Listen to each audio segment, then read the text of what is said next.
네, 하나님 아버지, 오늘도 우리가 이 에베소서를 통해서 하나님이 우리를 향해서 가셨던 그런 놀라운 아름다운 영광의 계획들, 또 그 안에 은혜를 입은 백성들의 반응, 하나님 이 모든 것들을 함께 나누며 아주 우리의 마음 속에 하나님을 향한 찬양으로 가득 차게 하시옵소서. 예수님의 이름으로 기도드립니다. 아멘. 우리 뭡니까? 한번 에베소서 1장을 갖다가 우리 한번 쭉 읽고 그렇게 하십시다. 우리 에베소서 1장에 3절부터 시작해 가지고 13절 14절까지 3절부터 14절까지 우리가 한번 쭉 한번 읽어 보십시다.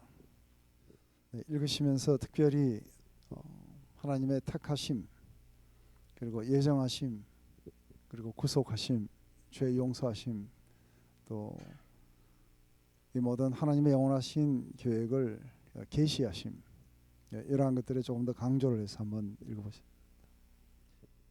다 읽으셨습니까?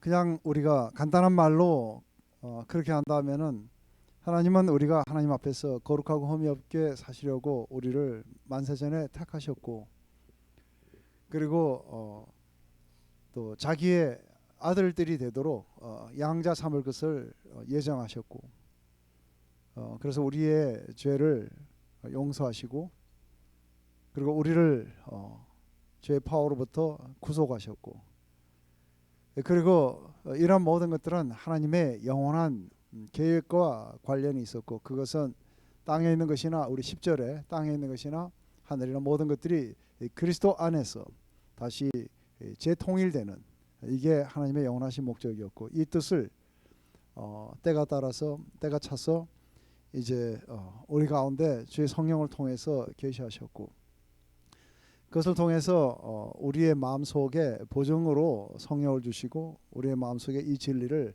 이렇게 확정하시고 인쳐해 주셨다는 그러한 내용입니다. 그죠? 근데 이걸 굉장히 이렇게 아주 멋있게, 그리고 아주 장엄하게 그렇게 서술하고 있습니다. 이 안에 우리가 나오는 우선 몇 가지 개념을 갖다가 이렇게 좀 정리를 했으면 좋겠습니다. 그러니까 제일 먼저 나오는 거는 하나님이 이렇게 선택하셨다는 거예요. 제일 먼저 우리가 하나님의 이 택하심, 선택의 교리를 우리가 이렇게 접하게 될 때에 이게 뭐 누구는 선택하고 누구는 안 했다든지, 지금 이런 관점에서 이걸 보지 마시고, 이 선택의 교리에 굉장히 중요한 부분 중에 하나는 하나님의 액티비티예요. 하나님이 그렇게 역사하시고 활동하고 계신 것에 대해서 말씀하시는 거예요. 우리 1장 1절에 보면은 사도 바울이 자신이 사도가 된 것은 누구의 뜻의 결과였습니까? 하나님이 그렇게 선택하시고 그렇게 예정하시고, 그리고 하나님이 죄 용서하시고 은혜를 주셨던 그 결과가 바울이 사도가 됩니다. 그렇기 때문에 그걸 지금 강조하고 있습니다. 근데 지금 이제 그것이 에베소 교인들로 넘어오게 되면은, 그래서 그리스도 안에서 계획하시고 사람들을 선택하시는 하나님의 그런 액티비티가 강조되어야 되는 거예요. 하나님이 그렇게 하고 계신다는 거죠. 그렇기 때문에 이 선택의 이 교리에 제일 중요한 것은 하나님의 백성들이 그런 하나님의 성품과 계획, 그리고 역사를 떠나서는 이 하나님의 백성이라는 건 존재할 수가 없게 돼 있다는 거죠. 그걸 지금 이야기하는 겁니다. 그렇기 때문에 좀 더 하나님이 우리 가운데 오셔서 액티브하게 움직여 가신다는 그런 이야기인데, 이것은 언제나 하나님의 은혜가 그 기초로 자리 잡고 있습니다. 이것은 은혜의 바탕 위에 이거 하고 있다는 거죠. 그래서 구원이라는 거는 어떻게 하다 보니까 하나님은 어쩔 수 없이 그렇게 했다든지, 아니면 여러분들 영어로 afterthought이라고 그래요. 이것은 뭐냐면 어떤 일이 발생하자 그 뒤에 사후 대책으로 마련한 것, 이걸 갖다가 이야기하는 겁니다. 그 구원이라는 거는 우리가 죄를 짓자 그 이후에 하나님이 연골을 해서 낸 게 아닌 거예요.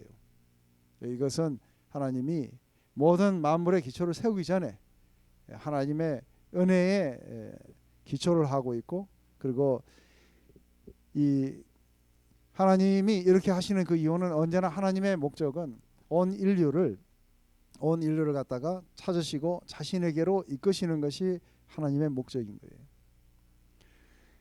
우리 인류의 가장 커다란 문제는, 우리 인류의 가장 커다란 실존의 문제는 하나님과 분리가 됐다는 사실이에요. 죄를 짓고 그리고 하나님으로부터 숨어서 도망을 갔다는 게, 이게 우리 인류의 가장 커다란 실존의 문제인 거예요. 아담아 어디 있느냐 하고 이 아담을 찾아오시는 하나님, 그때부터 하나님은 우리 인간들을 찾으시고, 그리고 인간들을 어떻게 하면, 죄 많은 인간들을 하나님 앞으로 가까이 끌어들이실 수 있을까. 그래서 언제나 하나님의 소망에는 온 인류가 하나님과 함께 같이 거하는 거예요. 그렇기 때문에 예수님이 이런 말씀을 하십니다. 우리 아버지 집에는 거할 곳이 많다고. 내가 가게 되면은 내가 가서 너희들이 거할 그런 처소를 마련하고, 그리고 돌아와서 너희들을 나 있는 곳에 데려가서 영원히 함께할 것이라는 거예요. 이게 우리 예수님의 소원인 거예요. 이게 하나님이 우리를 향하신 소원인 거예요. 그렇기 때문에 선택도 구원도 이러한 모든 것들도 궁극적으로는 하나님이 우리와 함께 같이 거하시기 위한, 다시 연합되기 위한 그것에 있는 것이죠. 그렇기 때문에 하나님은 끝없이 사람들을 찾으시고 사랑하시고, 그 모든 것들은 은혜에 기초하고 있어요. 하나님이 오셔서 이런 것 저런 거 다 따지시면은 집으로 데려갈 사람이 아무도 없는 거예요. 근데 하나님의 목적은 우리 모두를 집으로 데려가시기 때문에 우리와의 관계의 모든 기초는 은혜가 되어야 되는 것이죠. 그렇기 때문에 선택과 예정이라는 이 단어는 자기 백성을 그렇게 만들어 가시는, 자기 패밀리를 만들어 가시는 하나님의 역사를 갖다가 강조하는 단어들이에요. 바로 하나님이 그렇게 선택하시고 예정하셨던 그 결과는 자기 이름을 위한 한 백성이 그렇게 탄생되는 거죠. 여기에 어답션이 나옵니다. 양자 삼음, 자기의 아들들이 되게 하셨다는 이 어답션의 개념은, 히브리 개념에는 어답션이 없어요. 히브리 개념에는 이 어답션 대신 뭐가 있어요? 리디머가 있어요. 이 히브리 개념 속에 만약에 내가 물려줄 자녀가 없으면 어떻게 해야 돼요? 만약에 제가 아내와 결혼했는데 무자한 거예요. 자식이 없어갖고 이걸 하면은 로마의 개념 속에서는 이 양자를 삼아요. 그래서 그에게 권리를 주고 그렇게 해요. 근데 히브리 개념에는 이거 대신 또 다른 개념이 있어요. 그거는 리딤법이 있는 거예요. 리딤이라는 거는 바로 그런 속에서 구속한다는 그런 의미인데, 그래서 어떻게 하냐면은 형이 만약에 살다가 자식이 없이 죽으면 어떻게 해요? 그 밑에 동생이 형수와 함께 같이 결혼을 해가지고 자식을 낳으면 자기 자식이 아니고 형의 자식이에요. 왜냐하면 이게 리딤 해주는 거예요. 형이 자식이 없어서 그 대가 거기서 끊어지는 걸 막기 위해서 이 동생이 그렇게 해야 돼요. 동생도 무자식 죽으면 그 밑에 또 동생이 또 그래야 돼요. 그 형제가 다 죽어버리면 어떻게 돼요? 무자한 채. 그럼 가까운 친척으로 가야 돼요. 그래서 누가 이 리딤을 할 수 있는 가장 가까운 친족이냐, 이걸 따지게 돼요. 나중에 여러분들 룻기에 보면은 이렇게 해가지고 대가 끊어진 이 나오미의 집에 이 대가 일어나게 되는 건, 보아스가 자기가 가장 가까운 친족은 아니었는데 하나 있었는데 그게 포기함으로 말미암아 자기가 리딤으로 나서게 돼요. 나서서 이게 루트하고 사이에서 아들을 낳았는데, 이 아들은 누구 아들이에요? 나오미 아들이에요. 이 루스의 아들이 아니고 나오미의 아들로 그 대를 이어가게 돼 있어요. 이게 히브리 개념의 리딤법이에요. 그런데 이 로마에서는 양자를 드리는 거예요. 양자를 드려갖고 자기 아들이 되게 하고 거기에 모든 권리를 주는 거예요. 근데 이제 사도 바울이 이 양자의 개념을 사용해서 이게 우리 가운데 설명하고 싶어하는 것은 바로 선택의 목적이 뭐냐는 거예요. 하나님 왜 우리를 그렇게 선택하셨는가 하는 거예요. 이 선택의 목적은 이 사랑의 하나님이 사람들을 그리스도를 통해서 자기 그 패밀리로 만들어 가신다는 거예요. 그냥 자기 백성 그러면 이게 개념이 너무 브로드해가지고 잘 못 느끼는 거예요. 근데 자기의 아들들이 되게 하셨다 하는 이것은 이게 패밀리라는 개념은 보다 더 좋기 때문에 우리 가운데 훨씬 더 크게 다가와요. 바로 자기 패밀리를 만들어 가신다는 거죠. 그렇기 때문에 이 양자에 관한 이 교리는 구원을 갖다가 가족이라는 그 관점에서 경험하게 돼요. 그래서 그분을 아버지라고, 그래서 아들의 영을 우리 가운데 보내셔서 우리가 이 구원을 경험하면은 하나님을 아버지라고 부르기 시작하는 거예요. 이것은 하나의 패밀리 개념, 아주 가깝고 친밀한 그러한 개념으로 우리를 데려가는 것이죠. 근데 이러한 모든 것들은 많은 논란을 갖다가 이렇게 가지고 그게 옳으냐 그르냐 하고 이런 이야기를 하게 될 때는 그 안에 이 한 가지 또 하나의 개념을 잘 이해하지 못하기 때문에 그런 거예요. 그것은 바로 이 모든 것들은 하나님과 우리와의 다이렉트 속에 일어나는 게 아닌 거예요. 하나님이 어느 날 니 이렇게 널 선택했다, 너 이쪽은 아니다, 이렇게 하는 개념이 아닌 거예요. 하나님이 이 모든 일을 행하시는 것은 그리스도 안에서 행하시는 거예요. 그렇기 때문에 누가 선택받고 누가 선택받지 않는 자인지 어떻게 아느냐, 바로 그들이 그리스도 안에 믿음을 갖느냐 안 갖느냐에 따라 달라지는 거예요. 그렇기 때문에 그리스도 안에서, 그리스도 밖에서 이런 선택이 일어나지 않아요. 모든 것들은 창세전에도 여전히 그리스도 안에 바로 그 믿음을 갖게 함으로 말미암아 이게 일어나게 되는 거죠. 그렇기 때문에 이건 무작위로 선택하는 게 아닌 거예요. 바로 한 개인이 그리스도 안에 있기 때문에 택함을 받았다고 그렇게 이야기가 되는 거예요. 근데 많은 경우에 이 선택의 교리를 하나님 어차피 선택하셨으니까 우리가 어떻게 살아도 상관이 없다 하고 이렇게 이야기하는 사람은 이 하나님이 왜 이런 선택을 하시는가에 대한 이해를 못하기 때문에 그런 이야기를 하는 거예요. 우리가 선택을 받은 건 다른 사람보다 우월하기 때문에 그런 게 아닌 거예요. 우월하기 때문에 선택을 받은 게 아니라 우리를 선택하셔서 뭔가 계획이 있기 때문에 그러신 거예요. 우리를 선택하셔서, 그분은 우리를 선택하셔서 무슨 계획을 가지고 우리를 선택하시는 거예요. 제일 첫 번째는 우리 스스로가 그분 앞에서 거룩하고 흠이 없게 살기 위해서 선택하셨다고 그래요. 우리가 하나님 앞에서 살게, 그리고 그분 앞에서 거룩하고 흠이 없는 삶을 살 수 있도록 우리를 그렇게 선택하신 거예요. 근데 그것만이 다가 아닌 거예요. 이 뒤에 보면은 우리가 그분의 영광을 찬미하고 그분의 영광을 드러내기 위함이에요. 이 모든 것들은 목적은 우리를 넘어서서 이제 다른 지경으로 가게 되는 거예요. 여러분들 출애굽기 우리 19장 5절하고 6절을 한번 봐보세요. 출애굽기 19장.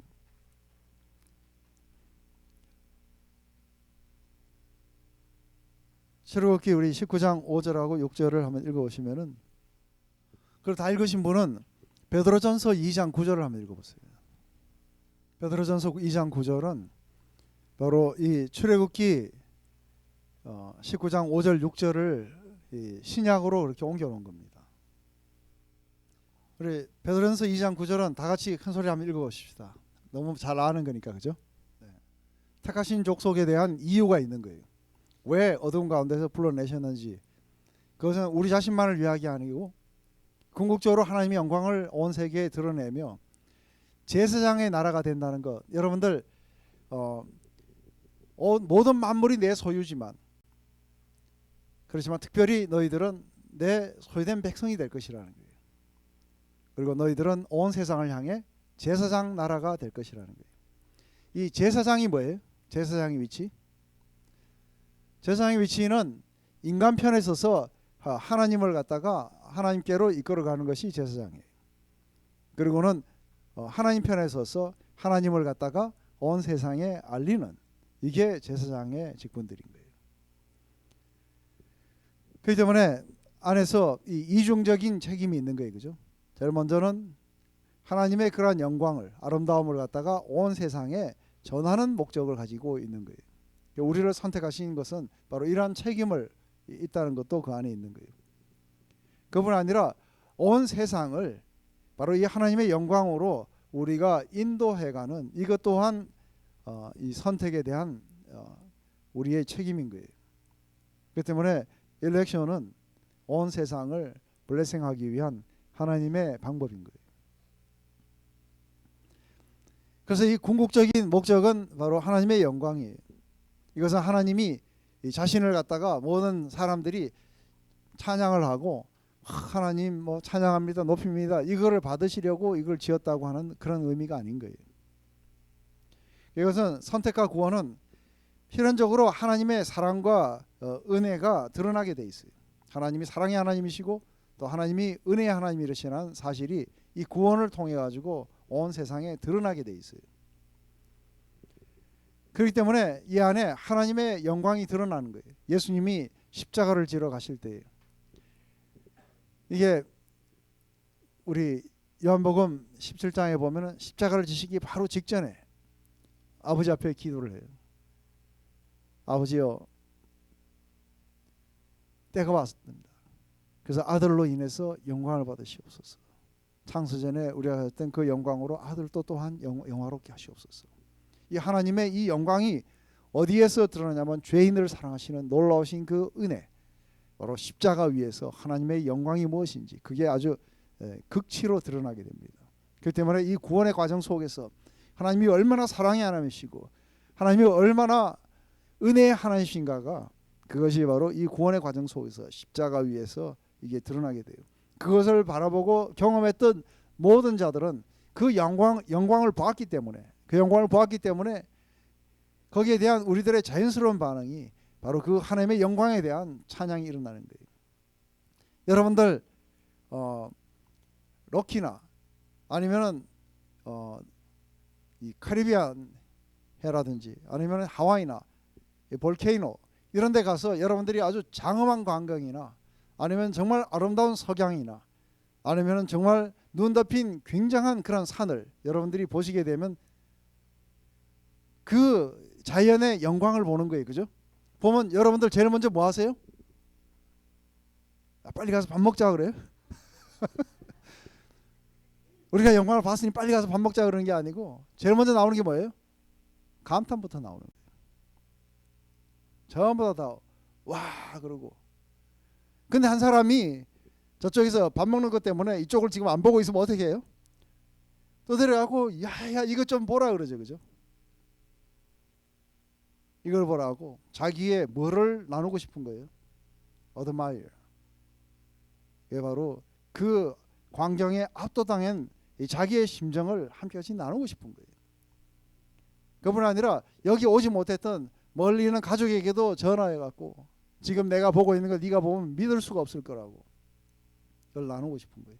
이게 하나님의 영광을 본 자들의 자연스러운 반응인 거예요. 그게 바로 그 영광을 드러내시고 그분의 어메이징한 은혜를 우리 가운데 드러내시고 그분의 다함이 없는 사랑을 우리 가운데 보여주셔서 그에 대한 자연스러운 반응이 뭐예요? 안에서 wonderful, marvelous. 그 너무너무 아름다운 영광이기에 그것을 나누고 싶고 전하고 싶고 이게 바로 그 은혜의 영광을 찬미하게 하려 함이라는 거죠. 그게 우리와 하나님과의 원래 그런 관계인 거예요. 그렇기 때문에 필연적으로 따라오는 것이 찬양인 거예요. 이해되시죠? 그죠? 이게 바로 이 하나님의 은혜, 이것이 이 모든 것들의 그 영광은 바로 이 은혜 가운데 그 죄인을 사랑하시는 하나님의 사랑 가운데 이게 드러나게 되어 있습니다. 그렇기 때문에 이 은혜라고 이야기하는 이 부분은 하나님이 은혜를 주셨다고 이야기할 때에 하나님이 은혜를 주셨다고 이야기할 때 이렇게 생각하는 사람들이 있는 거예요. 아버지가 딸을 데리고 와갖고 장난감을 사기 위해서 돈을 줬다고 이렇게 생각하는 거예요. 그건 그래도 고맙지만 그렇게 은혜의 영광을 찬미할 만큼 그런 거 아닌 거예요.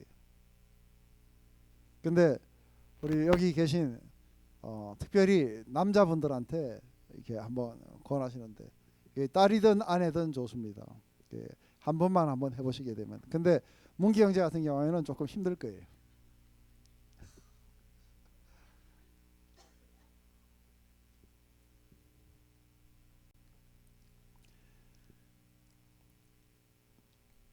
우리 우리 하와이 있었을 때 우리 딸 이야기 이거 언제 한번 했는 것 같지만 한번 더 할게요. 딸 이야기를 하면은 우리 딸이 인형을 사달라 그랬어요. 그 인형을 사달라 그러니까 제가 인형을 볼 줄 압니까? 어느 게 이쁜 인형인지 제가 어떻게 압니까? 그죠? 제가 봐도 그 인형이 그 인형이고 다 똑같아요. 우리 같으면 가면은 그냥 불과 1분 안에 고를 수 있는데 또 애들은 안 그래요. 저는 옷 사러 가면은 거의 5분 안에 다 골라요. 근데 우리 집 사람은 50분이 아니라 5시간 정도는 걸리는 것 같아요. 그러니까 하나 제대로 고르려면 5시간 걸리는 것 같아요. 그러니 그거 옆에 서서 그거 다 고를 때까지 있으면은 완전히 다리가 빠지는 것 같아요. 그죠? 그리고 공기도 안 좋으니까 나중에 눈도 아프죠. 막 머리도 지끈지끈하죠. 그러니까 결국은 뭐예요? 문기 형제처럼 성질 급하면 이게 막 이제 짜증을 내기 시작하고 막 그럴 거예요. 그죠? 근데 그날은 달랐는 거예요. 그날은 우리 딸이 이렇게 갔는데 그렇기 때문에 대체적으로 하는 방법이 뭐냐? 아버지들이 하는 방법이 야 골라라. 그리고 이제 우리는 저쪽에 가갖고 우리가 관심이 있는 그 부분을 우리는 가갖고 시간을 보낼 거예요. 근데 이게 다 끝났는데도 불구하고 아직 이게 다 못 그러면 골랐냐 해갖고 근데 아직 못 그러면 뭐하냐 하고 이제 짜증 섞인 소리가 나갈 거예요. 그런 속에 영광이 없는 거예요. 그렇기 때문에 그래갖고 마지막에 나오게 되면은 이제 지갑 열어갖고 돈 주면서 그래도 내가 너에게 이런 걸 줬다고 그러는 거예요. 이런 게 영광이 아닌 거예요. 예, 하나님의 은혜라고 그렇게 이야기가 되는 것은 그날은 좀 다르게 우리 애가 거기서 이렇게 고르고 있는데 한 요 정도 이렇게 돼가지고 한 2, 3m 뒤에 이렇게 서가지고 우리 딸이 그 인형을 고르는 거를 갖다가 제가 이렇게 뒤에서 지켜보고 있었던 거예요. 한참 지나니까 이 아이가 그 누군가가 자기를 보고 있다는 이 임재 의식을 느끼는 거예요. 아빠의 임재 의식을 이렇게 싹 느껴보기 시작하는 거예요. 그러니까 힐끗 뒤를 돌아보는 거예요. 돌아보니까 아빠가 자기를 보고 웃고 있는 거예요. 오늘은 저쪽에 골프채 보러 안 가고 자기를 보고 있는 거예요. 그러니까 안에서 제가 이렇게 무형이지만 보여요. 영혼이 팔딱팔딱 뛰어가기 시작하는 거예요. 그들만 살그머니 아빠 일로 와봐 하고 불러요. 그래서 간 거예요. 가서 아빠 어느 게 이쁜지 이게 이뻐 이게 이뻐 하고 이제 자기의 세계로 이렇게 인바이트 하는 거예요. 한참 하다가 얘가 이제 이걸 연장하고 싶은 거예요. 그래서 여기서도 안 끝나고 뭐라 그러냐면 아빠 여기 이제 이게 하와이에서 K마트하고 월마트하고 두 개밖에 없는데 월마트부터 먼저 간 거예요. 아빠 여기서 만약에 못 그러면 K마트에 한번 가봐도 돼 하는 거예요. 보통 때 그러면 야 거기나 여기나 다 똑같아 하고 이게 막 나올 텐데 그날은 다르게 그래 아마 K마트에 더 좋은 게 있을지 모르니까 가보자 하고 그래가지고 이제 딸하고 같이 K마트를 가는 거예요. 근데 거기에 가가지고 이제 아예 처음부터 이제 함께 할 거라는 걸 알아요. 그래서 나는 이쪽 볼 테니까 아빠는 뒤쪽 봐. 그러면서 지금 무슨 뭐 게임하듯이 막 다니면서 아빠 뭐 좋은 거 봤어 어쨌어 하고 이제 뒤돌아보면서 그러다 결국 거기서도 못 고른 거예요. 그래서 아빠 여기서 못 고르면 월마 다시 돌아가도 되는 거예요. 오늘 살 때까지 가자. 그러고서는 K마트에서 나와가지고 이제 계산대 앞을 지나가는데 디즈니 캐릭터가 있는 연필이 이렇게 쭉 꽂혀 있는 거예요. 근데 그걸 하나 딱 잡더니 아빠 이거 사면 안 되냐는 거예요. 그걸 사라. 그래가지고 그걸 사줬어요. 주차장까지 가는데 제 팔에 매달려 가지고 얼마나 좋아하는지 몰라요. 그러면서 아빠 고마워요 하면서 막 그런 거예요. 그래서 이제 월마트로 가는 거다 했더니 갈 필요 없대요. 왜냐하니까 자기가 가만 생각해 보니까 정말 원하는 건 인형이 아니고 이거였대요. 바로 인형을 사다가 더 큰 보물을 발견한 거예요. 하나님의 은혜라는 것은 저 위에서 하늘에서 그래 용서했다. 그래 받을지 못한 니한테 내가 애다 여기 있다 던져 그게 아닌 거예요. 그 은혜의 영광은 그렇게 오지 않아요. 바로 어떻게 옵니까? 오셔서 자기 자신을 주시는 거예요. 우리를 대신해서 십자가에서 자기 자신을 온전히 다 주심으로 말미암아 그 은혜의 영광이 뭔지, 우리는 사실은 그 시간을 주기도 내 자신이 거기에 머물러 있기도 쉽지가 않는 거예요. 그런데 하나님이 이 땅에 오셔서 우리가 받아야 되는 그 고통을 대신 받으시면서 온통 자신을 주시는 거예요. 이게 바로 우리 영혼 속에 밝혀지게 될 때, 알려지게 될 때 그 은혜의 영광을 찬미하는 거예요. 이게 바로 내가 그저께 우리 딸한테 전화해갖고 한번 물어봤어요. 너 그거 기억나냐 하니까 조금 할 때 했었어요. 국민학교 1학년 때인가 아마 그랬어요. 다 기억난다 그래요. 그때 아빠하고 인형 사러 갔다가 결국은 디즈니 캐릭터 있는 연필 산 그것도 다 기억난다 그래요. 그 안에 굉장한 이 기쁨이 있고 감사가 있는 거예요. 우리가 뭘 준다는 것은 내가 가진 것을 주는 것이 그레이스가 아니고 내 자신을 온통 주는 거예요. 이렇게 한번 쇼핑을 가시거나 뭘 하시거나 우리 남자분들 여자분 옆에 서가지고 다리가 빠지고 완전히 골이 깨지고 하는데도 옆에 서서 한번 해보세요. 그러면은 아마 굉장히 사랑받는 남편이 될 거예요. 이게 바로 넘치는 은혜예요. 하나님의 이 풍성한 은혜, 그것은 그분 자신을 주심으로써 와요. 그렇기 때문에 하나님의 은혜일 때 하나님이 뭔가 가지신 것들을 우리한테 이렇게 던져주시는 게 아니고 하나님 자신을 그렇게 주시는 거예요. 그래서 이 은혜, 이 구원, 이 은혜라는 것은 실제로 구원을 받을 때 그때만 주신 게 아닌 거예요. 많은 사람들이 은혜라 그러면은 바로 하나님이 그때만 이렇게 주신다고 생각하는데 그게 아니고 그분이 가시자 또 다른 분이 오셔갖고 우리를 계속해서 끝까지 데려가시고 끝까지 보호하셔야 돼요. 그죠? 그것 때문에 또 다른 분이 오셨어요. 다른 분이 오셔서 우리 안에 오셔갖고 우리 안에 거하시면서 계속해서 우리를 격려하시고 인카리지하시고 끝없이 그런 분이 계신 거예요. 그분이 성령님이세요. 바로 성령님을 통해서 그 은혜가 우리 가운데 지속적으로 오는 거예요. 그죠? 그래서 여러분들 Amazing Grace 이 1절은 바로 구원받을 때 은혜예요. 그죠? Amazing Grace, how sweet the sound. 얼마나 달콤한 거예요. That saved a wretch like me. 나 같은 이런 죄인을 갖다 구하셨다는 거예요. I once was blind. 그리고 was lost.